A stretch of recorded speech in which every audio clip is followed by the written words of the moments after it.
Bitter Creek, Wyoming, November 1901. The first hard wind of winter came down from the red desert with sand in it, then ice, then the kind of silence that made men check their wood piles twice before sundown. Along the Union Pacific siding, most families were doing what sensible families did, banking dirt against cabin walls, stuffing rags into window gaps, laying extra sod over roofs before the frost could turn the ground into stone. But Elias Voss was doing something no sensible man would do. He was lifting a dead train car off the earth. The car had once been a narrow dining coach called the Caldera, 54 feet of scarred oak panels, iron ribs, cracked glass, and weather-bitten steel. A derailment outside Rollins had twisted one end of the frame. The railroad stripped it of wheels, couplers, lamps, seats, anything worth keeping. To the yardmen, it was scrap. To Elias, it was shelter. He had bought the empty body for $17, then spent 3 weeks dragging it on rollers to a rise above the creek. Now he had the whole coach balanced on cribbed timbers. One jack under the belly, another under the door end, raising it by inches while the wind tried to peel the skin off his hands. Gideon Hark, the line inspector, stopped beside the siding and stared. Hark understood rails, frost heave, bridge plates, and iron under stress. He had spent 28 winters watching steel shrink, snap, split, and betray men who trusted it too much. He looked at the coach. Then he looked at Elias. "You planning to sleep in that thing?" Elias did not stop pumping the jack. "I am planning to keep my family warm." A laugh came from Will Borden, the freight clerk, carrying tar paper toward his cabin. "Warm? That is a coffin with windows." Another man called out, "First breath you take in there will freeze to the wall." Hark spat into the dust. It landed black and stiff. "That frame will pull the heat out of you faster than an open door. Steel is not a wall, Voss. It is a drain." Elias touched the iron rib beside him, as if testing the pulse of an animal no one else could hear. "That depends," he said. "Which side of the heat you put the iron on." Nobody answered, because nobody understood him. And that was the beginning of the joke on Bitter Creek. The foreign wagon trimmer, too poor for lumber, too stubborn for advice, was building his family a winter home out of the one thing every practical man knew would freeze them alive. Elias Voss had not come west as a builder. In Basel, before the steamship and the rail line and the dry hunger of Wyoming, he had fitted carriage interiors for a coachmaker who served hotels and railway companies. His work was not logs or stone. It was cavities. He knew what went behind a finished panel: horsehair, felt, wool waste, layered linen, air trapped so carefully it became a material of its own. He knew why a carriage could carry passengers through mountain cold without turning into a rattlebox of frost. He knew why a panel that looked thin could stop sound, vibration, and winter air, if the hidden space behind it was packed correctly. But Bitter Creek did not care what a man knew in Europe. It cared how much wood he had stacked. Elias and his wife Marta had learned that the previous January in a one-room cabin thrown together from green cottonwood. It looked like every other beginner's cabin on the bench. Low roof, mud chinking, iron stove, dirt floor under rough planks. From outside, it looked honest. From inside, it behaved like a sieve. The cold did not enter as a draft. It entered as a system. It found the line where the roof met the wall. It crawled between logs that had shrunk after they dried.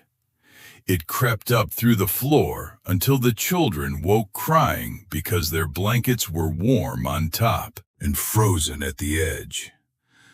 Marta kept a crock of starter near the stove. Twice that winter, Elias found it dead under a skin of ice. Their lamp burned small and blue whenever the room filled with heavy, cold air. A bucket beside the door froze solid while the kettle screamed on the stove 6 feet away. They survived by burning cottonwood as fast as Elias could split it. By March, the cabin had not warmed them.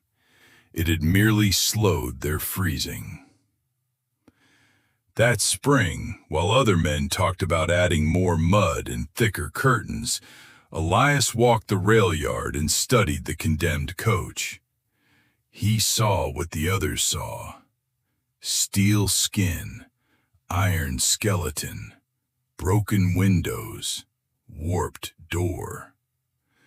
Then he saw what they missed: a hollow wall. Not a thin wall, not a metal box, a double shell, outside steel, inside oak. Between them, a run of empty ribs 4 inches deep in places, made for wires, trim, air, and vibration deadening.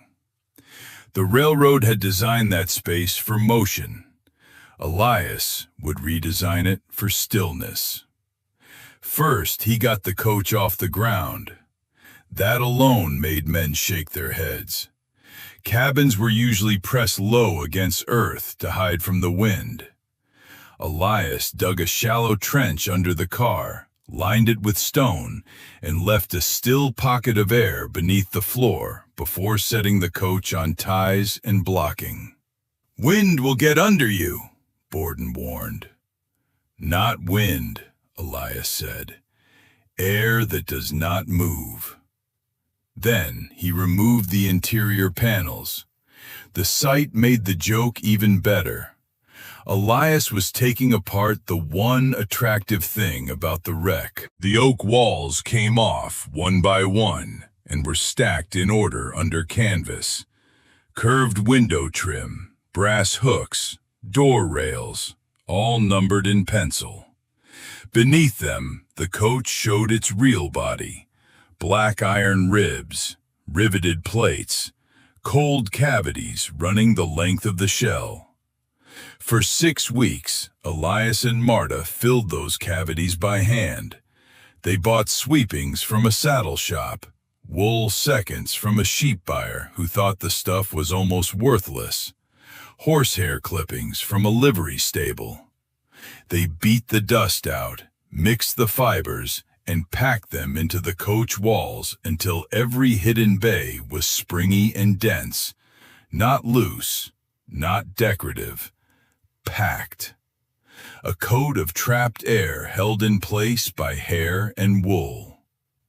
Will Borden watched them one evening and shook his head. "You were putting bedding inside a stovepipe." Elias pressed a wad of horsehair into a rib pocket and did not look up. "No," he said, "I am putting a coat around a battery." That became the second joke.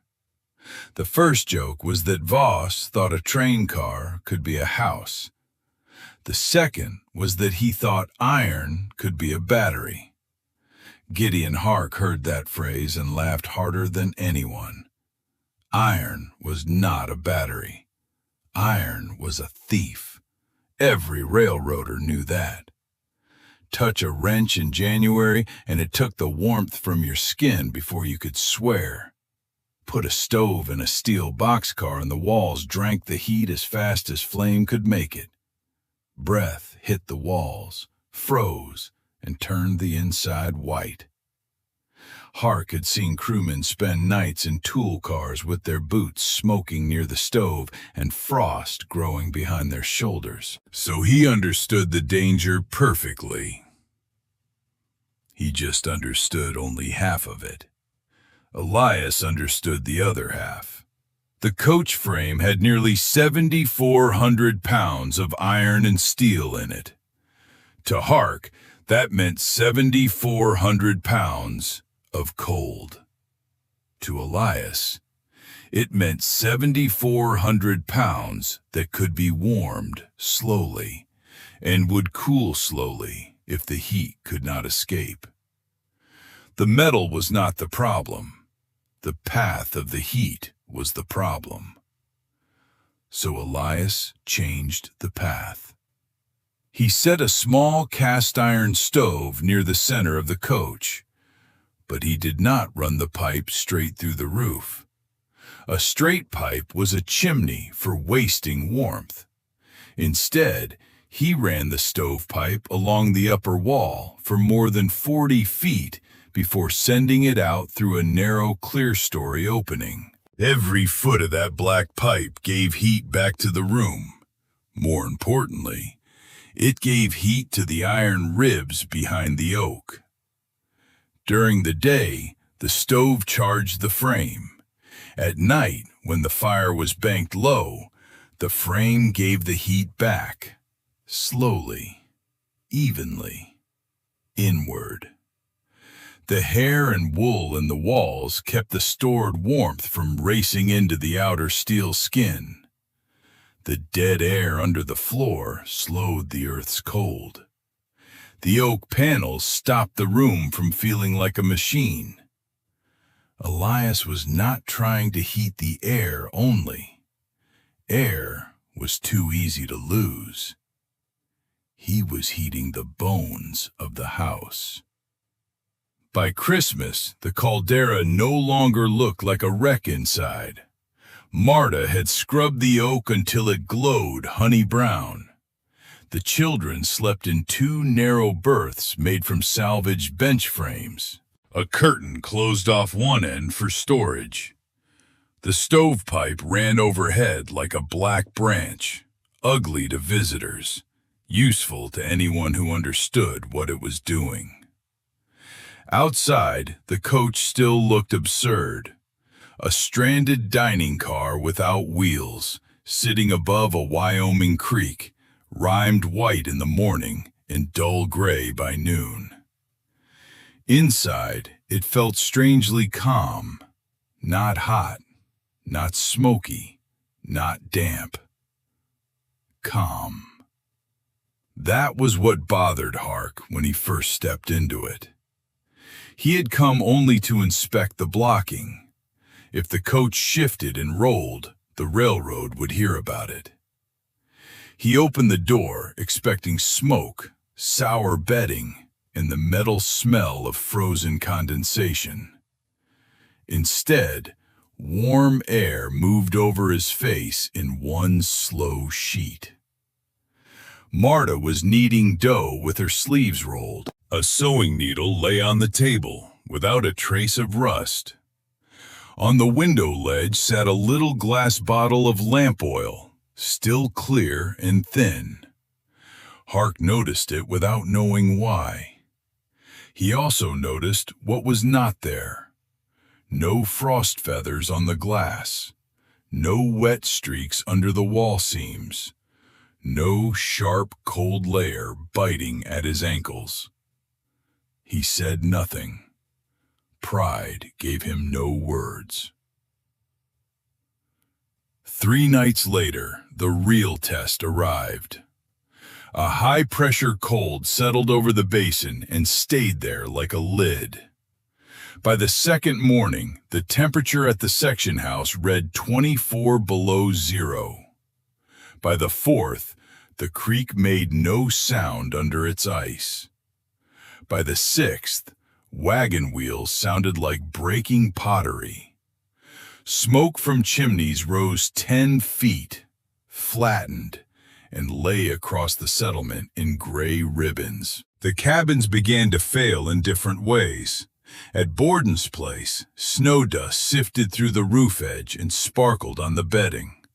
At the Miller cabin, the stove had to be fed every 20 minutes, and still the far wall sweated frost.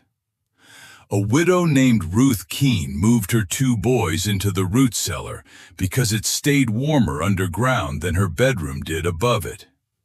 The cold did not feel like weather anymore. It felt like a creditor collecting debt. Every bad corner, every rushed joint, every cheap board, every assumption a man had made in September came due in January. And the Caldera kept sitting there, white on the outside, warm on the inside.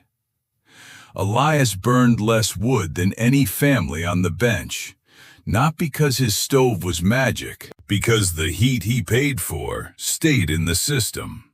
The children played on the floor in socks. Marta baked bread in the afternoons because the stove did not have to be run red hot just to keep breath visible. The lamp flame stood tall. The bottle of oil on the window ledge stayed liquid. The proof was not dramatic. That was what made it so insulting. No miracle, no blazing furnace, no roaring fire. Just ordinary life happening inside the structure everyone had called a coffin. Gideon Hark learned the truth the hard way. On the 7th day of the cold, he rode west with 2 men to check a heaved rail joint near Table Rock. Their motor car failed before noon. The fuel line stiffened. The pump lost draw. The little engine died with a cough that sounded final. The nearest shelter was a maintenance boxcar left on a spur. It had a stove. It also had bare steel walls. For 30 hours, Hark and his men fed the stove broken crate wood, splintered ties, anything they could burn. The pipe glowed dull red. Their faces scorched if they leaned close. Their backs froze if they leaned away. By midnight, frost was growing inside the car in pale, branching lines. It gathered behind tool hooks, around rivets, along seams. Their breath became a white skin on the walls. Hark watched it with a sick fascination. This was the steel box he had warned Elias about. This was what he had been picturing when he called the coach a coffin. A stove making heat, and steel stealing it. At dawn, he reached for a small bottle of machine oil in his kit. He needed it for the motor car if the line thawed. The oil had turned cloudy and thick, almost a paste. He held the bottle under his coat, trying to warm it against his ribs. And then he remembered the bottle on Marta Voss's window ledge. Clear oil, thin oil, sitting inches from glass in a house made from a railroad car during the same cold. That little bottle did what no argument had done. It broke Hark's certainty. He understood the coach in one violent piece. Voss had not denied that steel conducted heat. He had used that truth. He had moved the iron inside the warm side of the envelope, charged it, and wrapped it so it could not spend its warmth outward. The same material that froze Hark's boxcar was keeping the Voss family alive because Elias had changed its job. Hark had been right about steel. Elias had been right about the system. When a relief crew reached them the next day, Hark did not go first to the section house. He went to Bitter Creek. The cold had finally eased, but the settlement still looked beaten. Men chopped furniture into stove lengths behind cabins. Women shook frost from bedding. Children carried ash buckets with red hands. The Caldera stood above the creek, its steel shell armored in white. Hark climbed the steps and knocked. Elias opened the door. For a moment, Hark stood with one boot outside and one inside, feeling two worlds meet at the threshold. Behind him, Wyoming air cut through wool. In front of him, the coach held a deep, even warmth that did not rush, did not smoke, did not beg for fuel. Marta's bread was cooling on the table. The children were asleep in the berths. The black stovepipe ticked softly overhead as it cooled, giving back the last of the day's fire. Hark removed his hat. He was not a man who apologized easily, and Elias did not ask him to. The inspector walked to the wall, pressed his palm against the oak panel, then looked up toward the hidden ribs behind it. "You did not build a cabin," he said. He paused, searching for a word from the world he trusted. "You built a heat battery. Then you taught it not to leak." That sentence traveled faster than any praise Elias could have given himself. Hark repeated it at the yard office, then at the section house, then to a surplus dealer in Cheyenne who had 4 condemned passenger bodies and no plan for them besides burning the wood and selling the iron. Within a year, old coaches were appearing beside sidings, not as wreckage, but as winter quarters. Not every man copied Elias correctly. Some forgot the underfloor airspace. Some left cavities half-filled. Some ran the stovepipe too short and wondered why the car still felt dead at dawn. But the crews who followed the system learned quickly. Raise the shell off frozen earth. Pack the hidden walls. Keep the metal skeleton inside the warm boundary. Make the smoke give up its heat before it leaves. Treat iron as a battery, not an enemy. By the winter of 1903, a foreman near Green River reported that his insulated coach quarters used less than half the wood his tents had burned the year before, and the men no longer woke with ice on their blankets. That number did more than admiration ever could. It made the idea practical. The railroad had discarded the cars because they were no longer fit to move people. Elias proved they were still fit to hold them. What he built in Bitter Creek was not modern in appearance, but it was modern in principle. He separated structure from insulation. He controlled air movement. He used thermal mass to smooth temperature swings. He placed the heat source so the building absorbed warmth before the chimney stole it. He did not have the language engineers would later use. No charts, no laboratory, no printed theory of thermal envelopes. He had one winter of suffering, one abandoned coach, and a craftsman's memory of what a hidden cavity could do. That was enough. Because the lesson of the Caldera was never that a train car makes a good house. Most do not. The lesson was sharper than that. A material is not wise or foolish by itself. Steel can kill warmth or hold it. Air can leak heat away or become the barrier that saves it. Scrap can stay scrap or become the frame of a new idea. Everyone at Bitter Creek looked at the dead coach and saw a thing built for motion, useless once it could not move. Elias Voss looked at the same wreck and saw unused stillness. He took a machine meant to carry strangers through the night and gave it a harder task. He made it carry a family through winter. He did not beat the cold with a bigger fire. He gave the fire somewhere to live.